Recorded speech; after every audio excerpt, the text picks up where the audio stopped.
with our teams as well. So currently the evacuation order is still in place.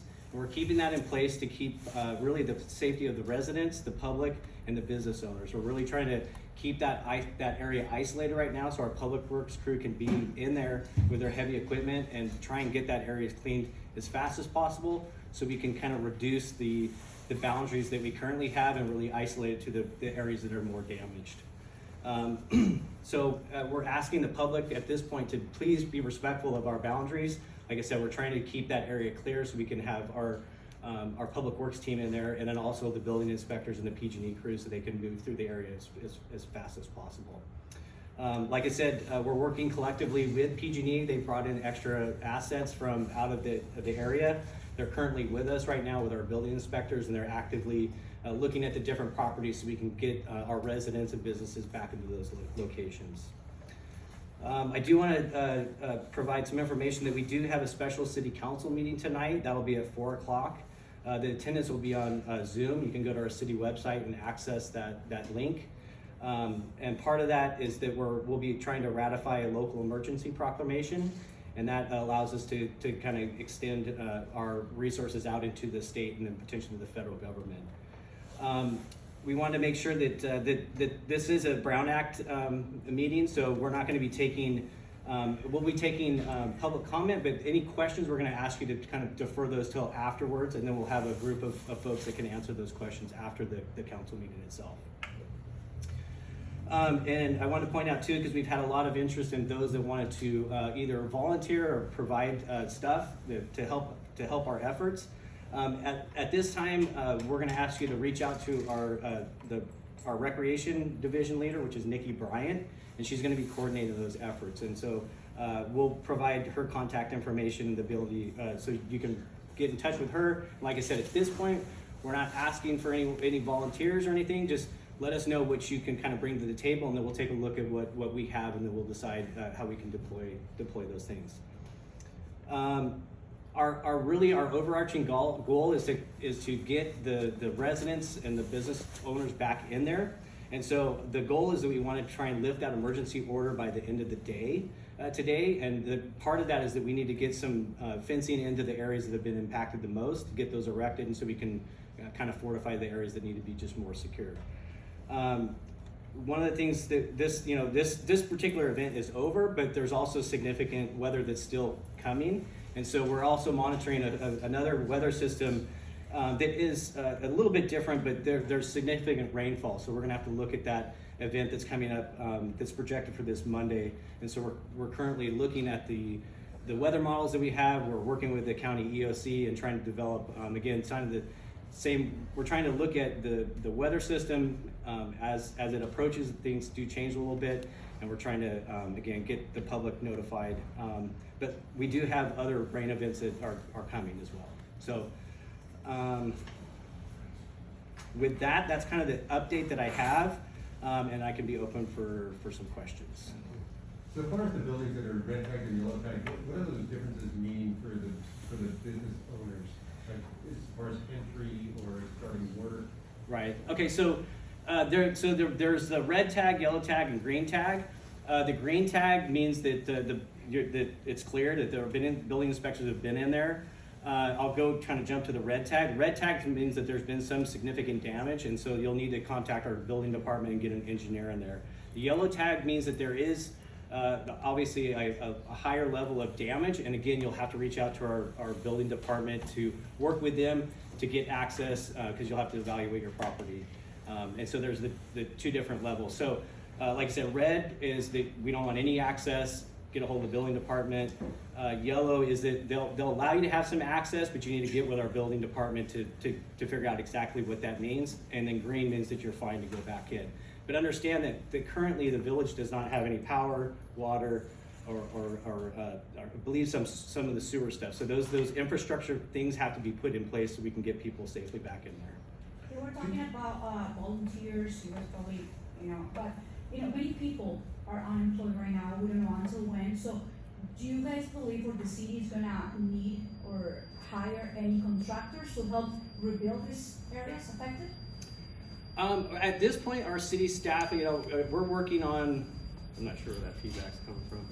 think it's your PA, the microphone, that one, yeah. Yeah.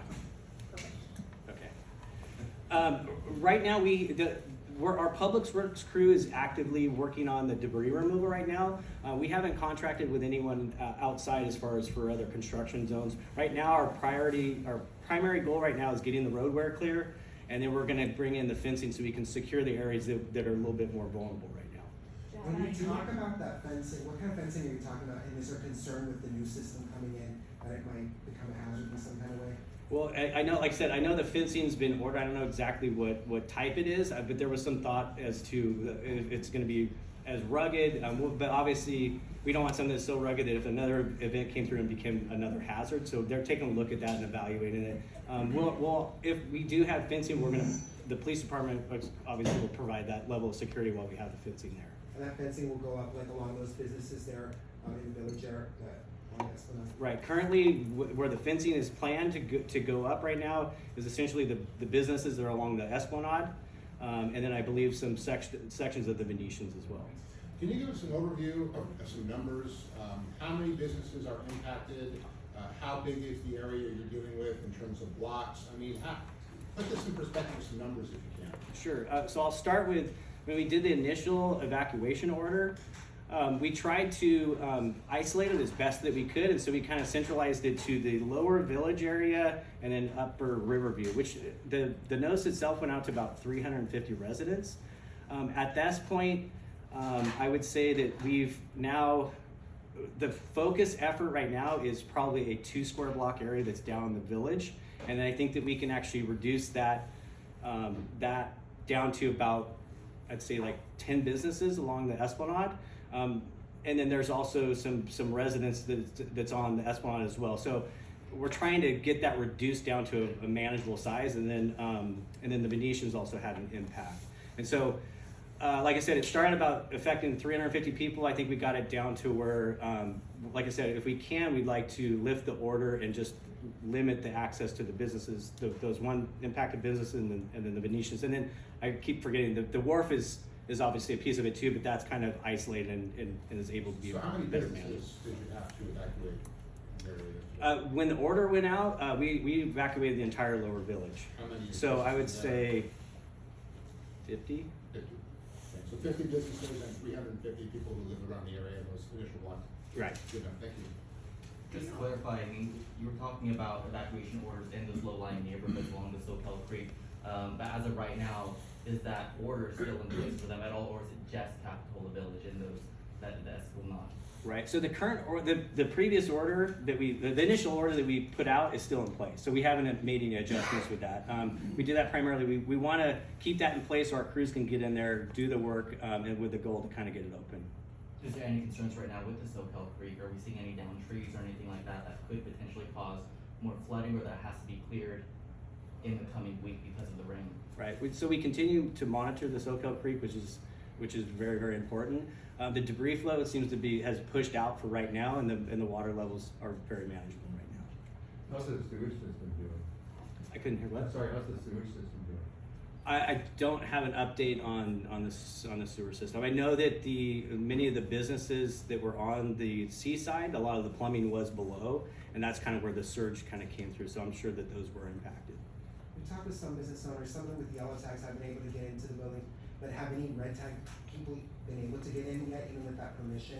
Have they been able to recover anything? We're trying to really limit that access, and so we've really had to kind of tighten that down. And that's part of the reason for putting the hard closures is people were kind of being able to kind of sneak in there and get in. So we've really tried to isolate that so, again, our crews can get in there and do the work that they need, so then we can get everyone in there. Because what kind of risk are they facing? Like are these buildings just ready to come down, the red tag ones in particular? What is the risk there? I mean, the red tag they don't, you should not be in the building. It's a red tag. You need to have an engineer come out. So they should not be in those buildings. Is the city offering any resources not only for like business owners, but also for the unemployed people now? If so, who should they contact? Okay, so right now, how that process begins, it starts with the order that we talked about this afternoon, and then we've also reached out to the county EOC, which will allow us to kind of tap into the next funding. So that would be the state, and then potentially the federal funding. So we're reaching out, we're collaborating with right now, and then we'll try and set that stuff up. You're extending the evacuation orders, but do you have any estimate about for how long do you think the closures will remain, or any time that you are expecting to lift it? The goal is to lift it, we were hoping by this afternoon, it'll be later this afternoon. Again, that's our goal. A lot of it depends on if our crews can get in there and get it cleaned up, if we can get PG&E in there to allow us to release that area. So, that's our goal, but it could change. Like I said, we want to get our residents and businesses back in there as fast as possible, but we just have to make sure that it's safe. When you lift or modify that local evacuation order, what would be the best source of information for those in this room and the public to get it? We're gonna we'll push it out on our social media, Facebook, we'll do a press, yeah, Social media? and our city website. Okay. So instantaneously, as soon Yeah. as you lift it? Yes. Has there been an estimated cost assessment so far into how much damage has been done? Are you guys still trying to gather that information at this point? I'm not aware of any of that right now. Chief, talking about numbers, do you know how many structures are in the red tag and how many in the yellow?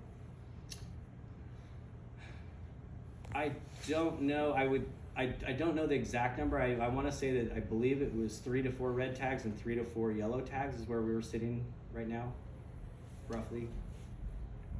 I mean, on that topic, primarily going out there, the red tags are along the dock there, but are we seeing any significant damage, any red tags, yellow tags going more inland? Right, so the businesses on that seawall, like I said, the Venetians, which is the Venetians, which is also on the coast there, that's on the wharf side, they did sustain some damage as well. So I know that there's damage there. I don't know the exact numbers, but and then I'm not sure as far as the residents that they call the Six Sisters there. I'm not sure what the status of those. I did see some damage there, but I don't know if there was any structural. And in terms of the timeline, because there's less damage going more inland, will we open up those roads anytime soon, today, tomorrow?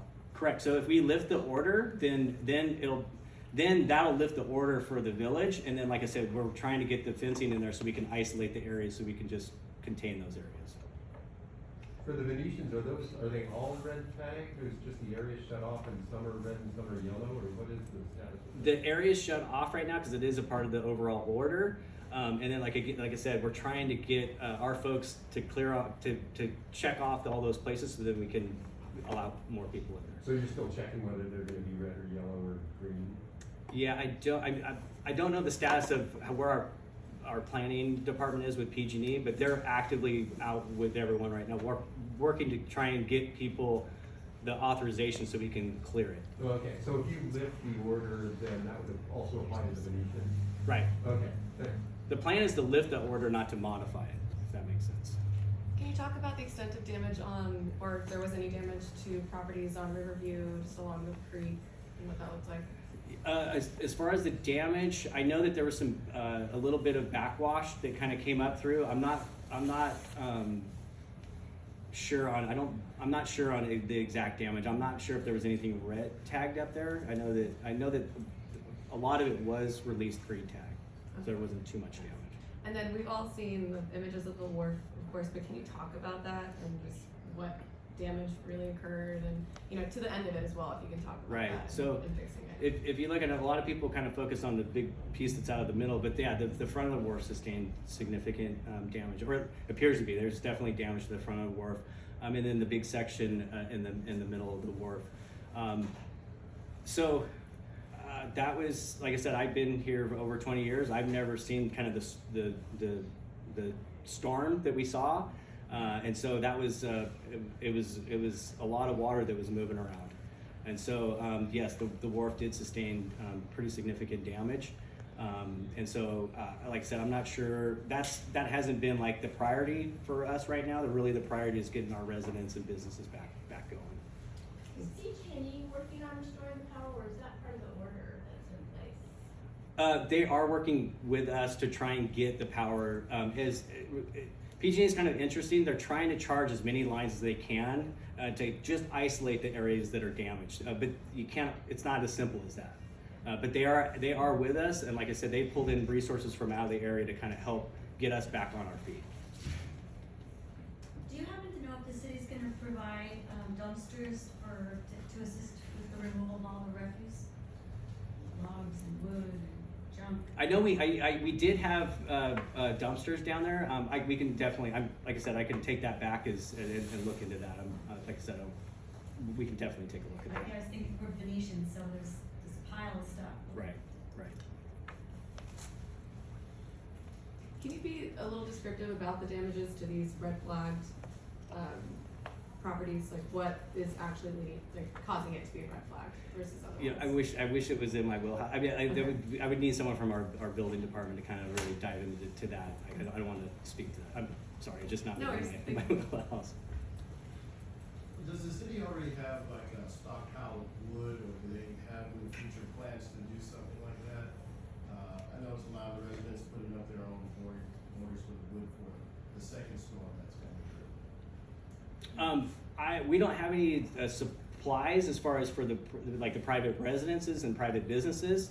I mean, we'll be doing our quite honestly our own storm prep. Our big concern will be the piping and the runoff, and so that'll be really our big primary focus is kind of our own infrastructure and getting that kind of settled.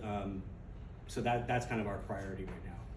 Have you been able to, like, I don't know if you, I saw some officers with a drone yesterday, I don't know if you, have you been able to, like, assess whether there's any damage to the workhouse or the bait shop out there?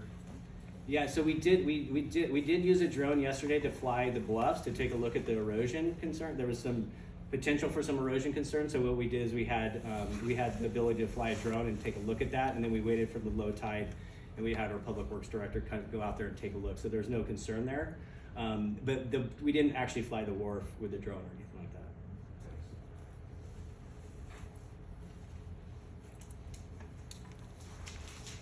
I think. All right, I really appreciate everyone's patience and I just can't echo really the hard work of our public works department. I mean, they're really out there, really getting it done. Our building department, police department, and it's really been a collective effort to really get, like I said, our businesses and the residents back in that area. So we really appreciate everyone's patience and we'll just see what the coming weeks will provide. So thank you. Are you gonna have is the city manager gonna come talk, or? So that's the request has been put in. So we've reached out to the EOC to request additional assistance. Okay, no, I mean, like here, are you gonna have anyone from Public Works or the city manager come talk about that? At this press, so it's just me today for this press conference. Like I said, we're gonna have our staff or the council meeting, the emergency council meeting at 4. And then understand if you have questions afterwards, it'll be afterwards that we'll be taking questions. Okay, yeah, thanks. Thank you.